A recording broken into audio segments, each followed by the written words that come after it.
quotations about hope. Pages of inspirational wisdom will pop up. Some of these phrases will artfully be arranged on posters with clouds and rays of light emanating behind the words. Inevitably, one of the quotations will be by Emily Dickinson from her poem On Hope, our opening words today. Hope is the thing with feathers that perches in the soul and sings the tune without the words and never stops at all. Put it on a sampler. This is a pretty optimistic outlook for someone who only published about 10 poems out of 1,800 in her lifetime, of which this was not one. She was also raised in a Calvinistic home. Considering that the Calvinists believed in predestination, that God ordains from birth who is saved and who is damned, belief in that feathered singing thing is a real leap of faith, or a leap against faith. It also doesn't help that you can sing most of her poems to the tune of the Yellow Rose of Texas. It's true. This is a concept that Lenore Askew brought back from a summer workshop for the National Endowment for the Humanities. Our tax dollars at work. By the way, this applies to the excerpt I used today. Go ahead. Admit it. You want to go back and see if you can sing it to the Yellow Rose of Texas after the service. On the other end of the literary hope spectrum, there is Alexander Pope, who in his essay on man states that hope springs eternal in the human breast. Often that's the only part of the couplet that's quoted and seems to present a rosy picture of the human condition. But the second half goes on to say, man never is, but always to be blessed. This is a bit more pessimistic than Emily's feathered friend. Pope thinks we continue to hope even in the face of repeated disappointment. Man never is, but always to be blessed, most likely in an afterlife. Now, if Emily had a rough time publishing poems or even getting out of the house very much, Pope had a rough life from the time he was run over by a cow as a child, I kid you not.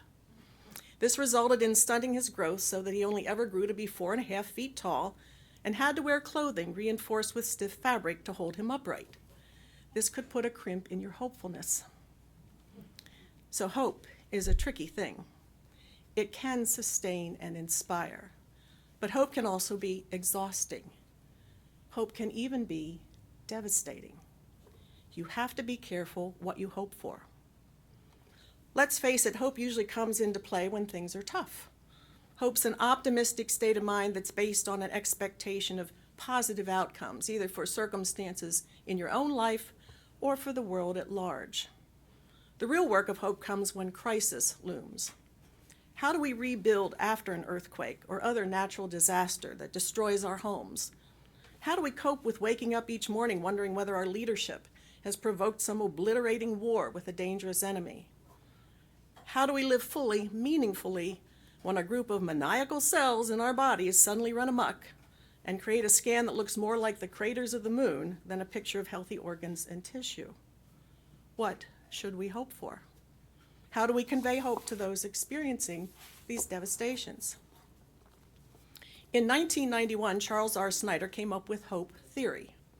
Hope theory not only recognizes the powerful impact hope has in human endeavors, but it sets forth a system for how to harness the power of hope and how to separate committed action from wishful thinking. Hope can get a bad rap because too often what people hope for is unattainable. Hope is not some naive chump blissfully pushing against a brick wall. According to Snyder, hope is defined as the perceived capability to set realistic goals, to imagine multiple workable pathways towards those goals, and to persevere, even when obstacles may get in the way. With wishful thinking, which this is not, a person has a hopeful outlook, but that hopeful outlook is based on distorted reality. This leads to false hope, which in turn leads to that devastation I mentioned earlier, when the desired outcome is not, cannot be realized. On the other hand, real hope is based on accurate reality, which leads to desired outcomes when Snyder's 3 components are met. So what do these components of committed action of hope theory look like in those real-life scenarios? And especially, how do these components provide a path toward hope in a faith community such as ours that in many cases does not involve the possibility of divine intervention? I don't presume to speak for anyone else in terms of their faith or spirituality. After all, we have an adult religious growth and learning program titled Building Your Own Theology. This is designed to help participants find a faith path that is unique and appropriate to their needs. For many, this path includes a strong spiritual practice, perhaps even includes a theological element. But we are a religion that draws from 6 sources of inspiration, one of which is humanist teachings, which call us to heed the guidance of reason and the results of science, and warn us against the idolatries of the mind and spirit. We are not a religion, as has often been stated, that requires us to leave our brains at the door on Sunday morning or any other day of the week. Faced with the accurate reality of a devastating loss, where do we begin to engender hope, for ourselves as well as for the victims of that loss? Amy Florian is a grief counselor and CEO of a professional training firm focused on providing support for those in major life transitions. In her article, How to Help Someone Grieving After a Natural Disaster, she provides a series of 6 principles that can help guide someone seeking to provide hope. While her principles are applied to those suffering a natural disaster, they are applicable in many ways to dealing with any situation that creates a scenario of hopelessness. First, Florian says those involved need to be able to honestly grieve what is lost. If you're familiar with the 5 stages of grief first identified by Dr. Elizabeth Kubler-Ross, you know that this is not a quick process. It involves stages of denial, anger, bargaining, depression, and finally, hopefully, acceptance. Kubler-Ross made clear in her later research that these are not lockstep stages that necessarily occur in order or occur only once in a grief process. So those who have suffered a life-altering event need to come to terms with the loss, a loss of a sense of security, loss of their accustomed daily routine, loss of their assumed vision for a future that can no longer occur, and their assumptions about the fairness of life. Florian suggests that these guidelines for what to say and what not to do or say. First, listen to their story over and over. There is a purging effect of hearing the words spoken aloud. Second, allow the entire range of emotions. Our tendency when confronted with such raw sorrow and anger is to try to fix things, to cheer them up. We may be concerned that if we show emotion, we'll only make them feel worse. But they likely feel isolated in their sorrow and may be trying to conceal their emotion for the sake of others. Third, help them think. This is where Snyder's hope theory comes strongly into play. Encourage them to take one step at a time, to set realistic goals that avoid trying to deal with the overwhelming totality of what needs to be done. Help them identify the resources that could help them accomplish these goals and anticipate the obstacles that may arise and be proactive in thinking of solutions. Fourth, offer concrete help. We know that it's not necessarily helpful to ask, what do you need? Instead, offer suggestions of tasks that you can help them complete. But don't be offended if the offer is not accepted because it doesn't fit the immediate need. The offer itself provides comfort and opens the possibility of support in the future when needs may change. Fifth, remind them of their strengths and what they can rely on. What qualities have they honed over time, perhaps in very different circumstances, that can help them move forward in the current crisis? And finally, stick around. We are accustomed to a news cycle that develops, blossoms, and disappears, sometimes within 24 hours. Real human crises rarely resolve quickly or even completely. A little vodka.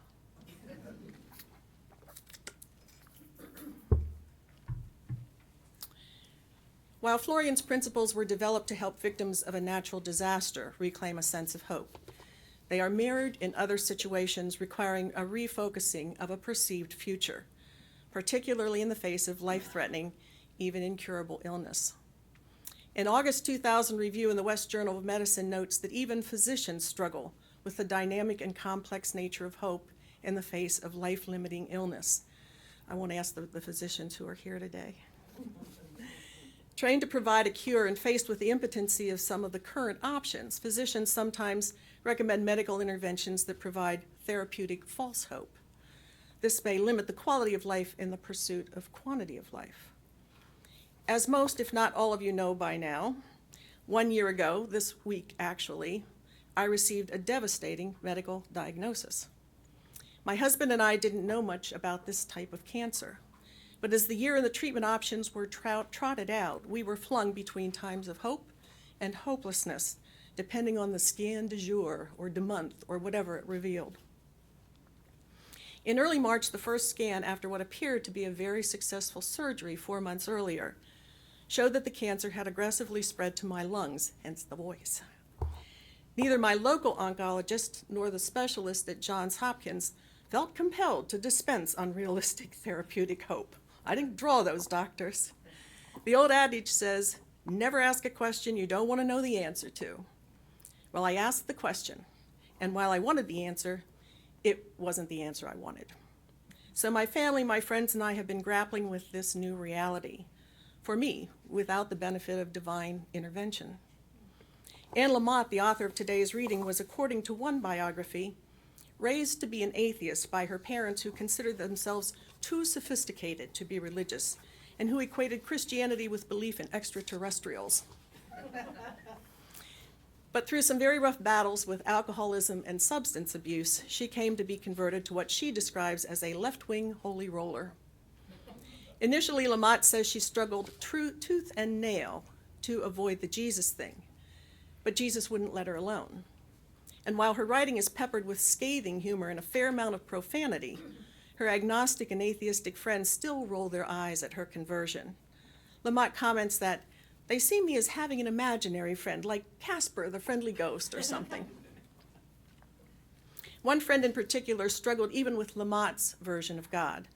And after years of sobriety, she dropped out of AA because, as she said, the God stuff drove her crazy. Lamott describes this friend as a proud, lifelong atheist.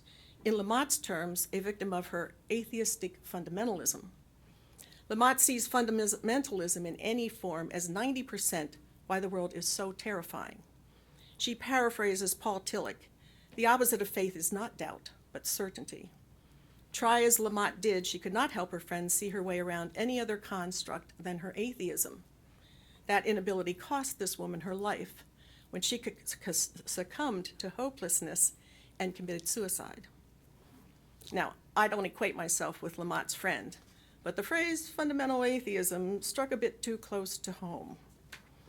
Maybe because I was a refugee from a traditional Christian religion, maybe because I see myself as an information kind of girl, rooted more in that humanistic source of inspiration, reason, and science, than in those sources drawing more on mysticism, earth-centered or world religions.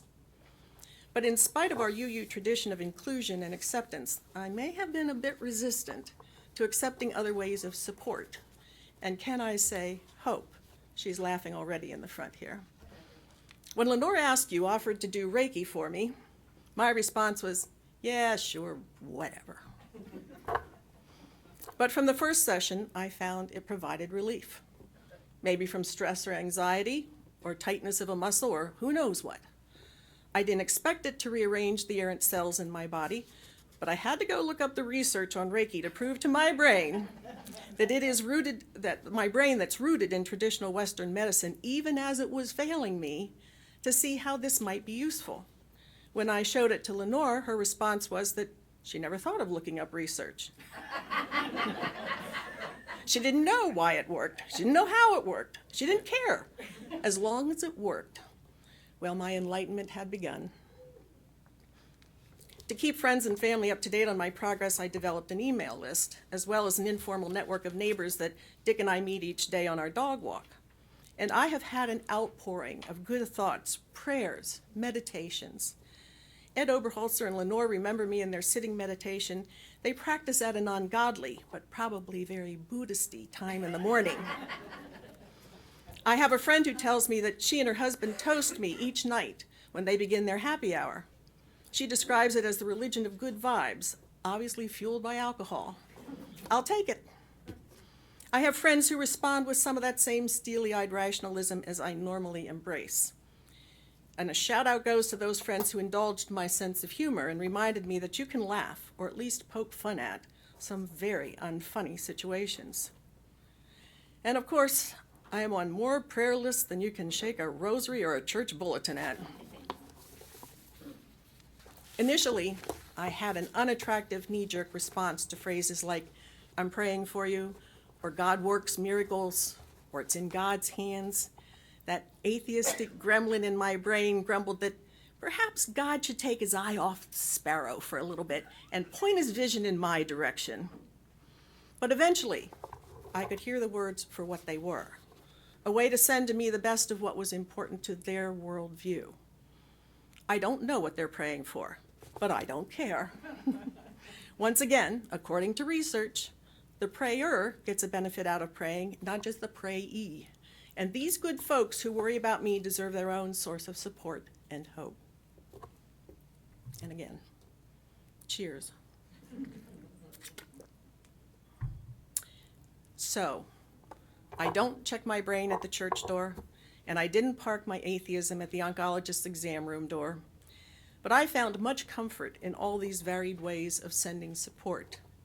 The Dalai Lama once said that religion is like going out to dinner with friends. Everyone may order something different, but everyone can still sit at the same table. My enlightenment continues.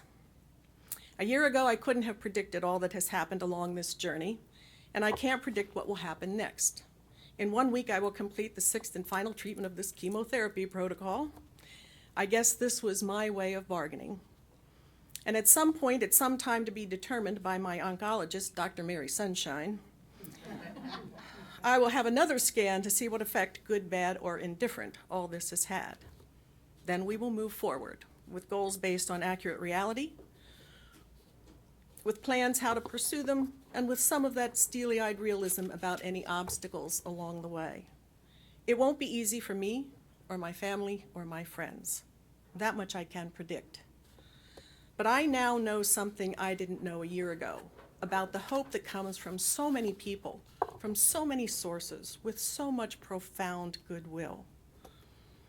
I'll close with the 5 remembrances from the Plum Village Chanting Book by Thich Nhat Hanh. This is also a blessing that comes to me by way of my Buddhist friends. I understand that not everyone finds comfort or hope in these remembrances, but I do. I am of the nature to grow old. There is no way to escape growing old. I am of the nature to have ill health. There is no way to escape ill health. I am of the nature to die. There is no way to escape death. All that is dear to me and everyone I love are of the nature to change. There is no way to escape being separated from them. My actions are my only true belongings. I cannot escape the consequences of my actions. My actions are the ground upon which I stand. And it is that last remembrance on which hope stands, not singing in Emily Dickinson's soul or waiting to be blessed for Alexander Pope, but in the consequences of our actions that make a difference in our lives and the lives of others. You just need to know what to hope for.